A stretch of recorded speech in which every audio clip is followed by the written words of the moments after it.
Welcome to Subramani. This is going to sound a little odd that to make big gains you have to be willing to lose small amounts of money, or maybe lose even big amounts of money depending on your conviction in the business, right? So it is common for us to think that, oh, if I am an investor, I should protect my money. We remember what Buffett said, don't lose money, and remember rule number 2, right? Rule number 1. The rules to wealth creation is do not make losses, and remember that you should not make losses. Now this is fine to say in retrospect after 70-80 years of investing, maybe, but at the beginning of your life you will lose money, right? So the question is, making your body and mind ready to take losses. That's very important, because when you buy something and the price goes up, immediately you feel, wow, I'm a genius, I got it right. But when things go wrong, you have to have the ability to sit tight over it. Let me give you one example from my life. I bought Tata Motors GVR at 90 rupees. And then I had the pleasure of watching it go up to 300 at least. I don't remember whether it went 4 times to 360, but it went there. And I thought, oh wow, I'm a genius. China market is growing, US market is growing, JLR is very profitable, so I'm a genius. I spotted it right, and therefore I made money. But however, when it reached something like 270 on the way down, I had, luckily for myself, I had some kind of a stop loss, so I sold. I still hold maybe a little bit, but not really too much. So at least some part of the profits I booked, which is very rare for me. Normally when I see a good company go down, I buy more. But well, here in this case I sold. Similarly in Tata Power, I sold at maybe at 100 rupees on the way down, again not on the way up, on the way down. And then I was lucky that I bought it back at 30 rupees, but that was just sheer luck that I bought at 30, because I said a Tata Group company in utilities can't go below 30. There's no point in going short on a share at 30, so people will buy. And of course the index changed, so all that happened, that's a different thing. So similarly, you have to have the ability to sit tight with losses over long periods of time. I could have given you many Indian examples. I have myself lost money, I have gained money, I have benefited by being patient, but I have not benefited enough by being patient in, say, Tata Motors, right? Afterwards I sold, after I sold, I still held on, and luckily I didn't buy. But now it is at half the price at which I had bought, and I bought it really long back, right? I bought it before the bull run, and I've definitely done, it's a bad investment. However, there's far greater pleasure in giving you the in telling you that, look, I lost 50% in a share. There are shares where I've lost 50% and then gained, right? And did not have the guts to pick up more shares at that 50% loss. Well, it's human, right? So at that stage you're wondering, hey Bhagwan, let me get back my capital, because if I don't get back my capital, I don't have enough money to invest.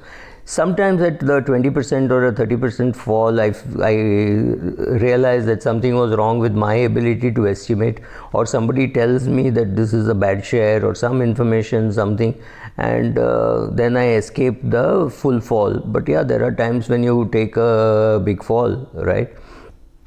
But I thought I should give you an example. The greatest example that I could think of is from 2010 to 2019. Your $10,000 would have become $432,000, $432,000, which would have given you a return of 4224. It's a very good CAGR, right? So the question is not that. The question is what happened in 2000, and you bought it in, say, 2010.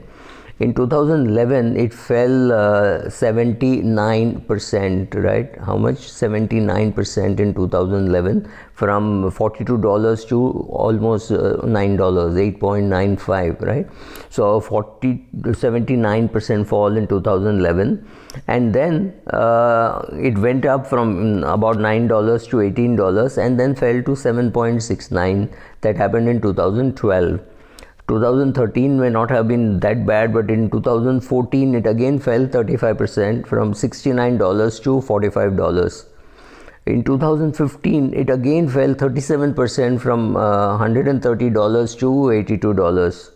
In 2018, it dropped 44%. So look at all these falls: 79% in 2011, 58% in 2012, 35% in 2014, 37% in 2015, and 44% in 2018. The question to ask is, would you have had the equanimity to sit through such a volatile share? So if you take the graph, it is like this, then it is like this, then it is like this. We would have just gone mad. Even if you had done an SIP in that on a monthly basis, somebody would have said, are you mad? Look at the 58% fall, look at the 44% fall, look at the 35% fall. There is something wrong with you. So at some stage you would have booked your losses or booked your profits and got out. Who would have stayed on in Netflix? It's obviously the owner would have stayed on, and some complete die-hard fans who were employed there would have stayed on. The newer employees who did not share the conviction may have left. They may have sold. They may have said, oh, you know, I got ESOP and I didn't take it, and I made a lot of money by not taking the ESOP. Look how much it has fallen. So one, ability to understand your own research extremely well. Being able to sit through bad losses. 3, ignoring the noise in the market. I've done a complete video on that. When Warren Buffett comes and tells you that I've sold off all my airline stocks and you're holding Indigo or SpiceJet, it takes guts to stand there saying, that's Mr. Buffett's view, but I do think airline in this country has to be successful. It's a big country. We will need airports, we need planes, we need all these services. So, well, Indigo went from 1800 to 900 and now it is back to 1500, right? So, you have to know what is noise, what is information, when to cut losses and when to hold on. None of this is easy. Loss hurts you much more. When you lose 50% in a share, it hurts you much more.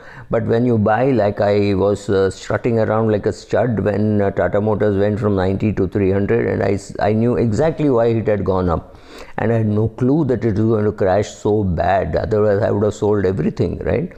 So we can't predict, and a Yogi Berra quote, you can't predict, especially if it's about the future.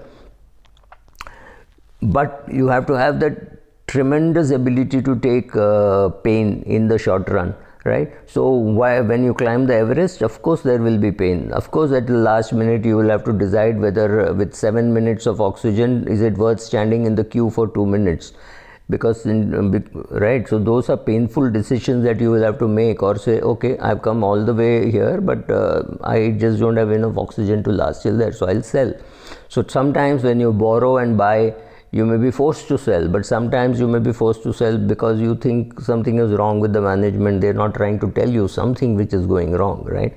Or when it's good quality management, again they refuse to talk to you, and then, well, you then have to depend on the numbers. As long as you're sure about the numbers, decide what to do. But taking pain for long periods of time just because you have conviction in the product or in the people who are running the business is very important.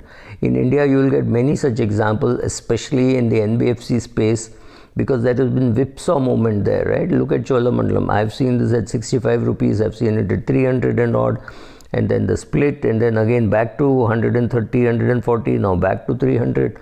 These kind of dramatic price changes will happen. You have to have conviction in what you have. You have to have the ability to take the pain, because 1 rupee of gain is fantastic, but even a 50 paise loss would be like you'd hang your head in shame.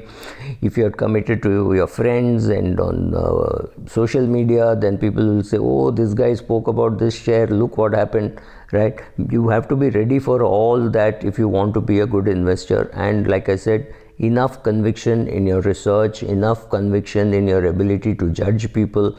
All this is necessary, and sitting through the tough times, that's not easy. Like I'm sure you can go and find a Netflix chart somewhere, have a look at all those falls and obviously the rises. So ability to take loss and take the pain in the short run is a sine qua non for making money in the long run.